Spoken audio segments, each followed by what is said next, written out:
Happy Tuesday. It's time for a Tuesday tip. And one of the most common questions, issues, things with the relationships that I get around food is sugar and sugar consumption. The average American consumes 57 pounds of sugar a year.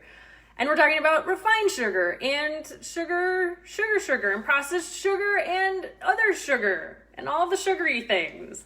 And not all sugar is created equal, which is something that I really want to get clear about. And we have, as Americans or Westerners, a really, really unhealthy relationship with it. And so there was this, I was just reading this article on the fact that it is actually addictive. So we are addicted to it because it feeds like positive loop pathways in our brain that just wants us to keep consuming more and more and more of it. And the frustrating thing is that every time you go in the grocery store, you're surrounded by it. So it's everywhere and it's really tempting. And you know what? Rumor has it, it tastes super awesome. So what's the issue? Now, the issue is so many things around sugar. So sugar really disrupts the gut. So as most of you know, I am a super huge fan of the gut microbiota and all the research that's coming out around the bacteria that line our gastrointestinal system and that they play an enormous role in our health. I mean, whether we're, promoting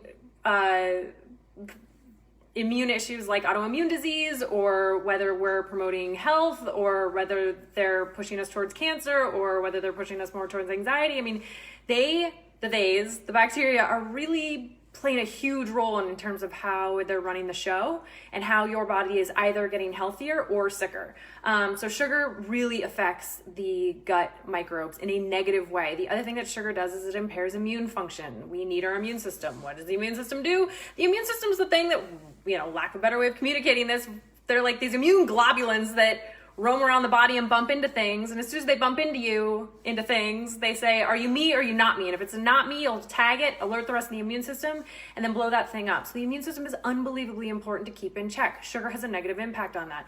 It also can be detrimental to heart health. There was a cardiologist, years ago, that came out with this article, and he equated eating sugars to rubbing sandpaper on the inside of your body. And I was like, that sounds painful and awful at the same time. It's pretty accurate.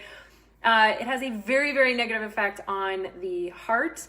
Also has a really negative effect on the brain, as we just said. So if you Google brain scans of cocaine addicts and people who are using the users of the sugar, the people who are consuming sugar, it lights up the same pathways in our brain, and then so it has a really negative effect on brain health.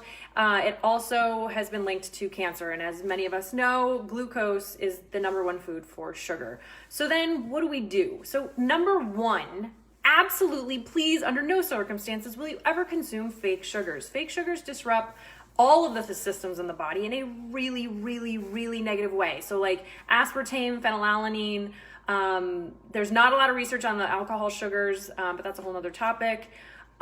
Anything that says diet, low fat, fat free, 0 calorie, run in the other direction, it is not good. I was reading, there's other ones that I can't even pronounce that have been linked to cancer. Like, please, the fake sugars, just run away.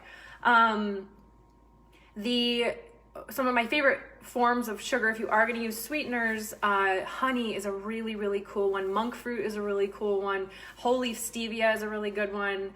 Maple syrup is a really good one. If you are going to use cane sugar, then please use organic cane sugar. Why? Sugar is one of the most highly sprayed crops in the world, which means if you're not buying organic, you're eating a lot of pesticides. So please don't do that. It's worth the $4.99 that you're going to spend on a whole bag of organic sugar. So please do that.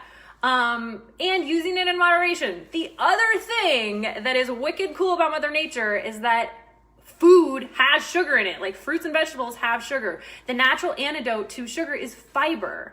So fiber helps the body process sugar. And so when you're eating a strawberry, it's not just refined strawberry sugar. It's like you're eating the strawberry that contains sugar, but then it also has phytonutrients and fiber and antioxidants and all of those things that Mother Nature packaged as a perfect thing. So if you do have a sweet tooth, reach for fruit over, I don't know, SnackWells or a cookie or something, right? It's just that pay attention. I mean, that's, as you guys know me, the biggest thing that I'm asking you to do is pay attention, because it is affecting you mostly in a negative way. And I do understand that when people are like, I'm so addicted to, you probably are.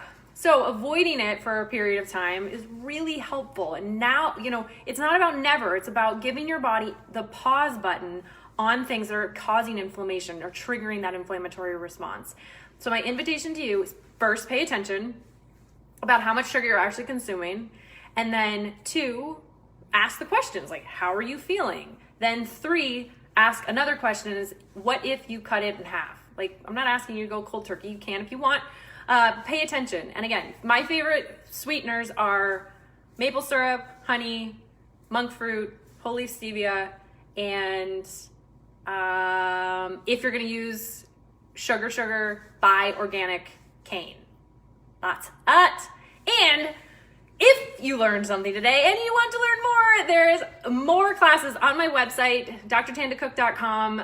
There you can click on the little tab. It says Learn from Tanda. There's all sorts of classes that you can gain knowledge, because again, you are your best doctor. You deserve this information. I love teaching it because it makes me super happy. And that's it. I'll see you guys next Tuesday. Bye.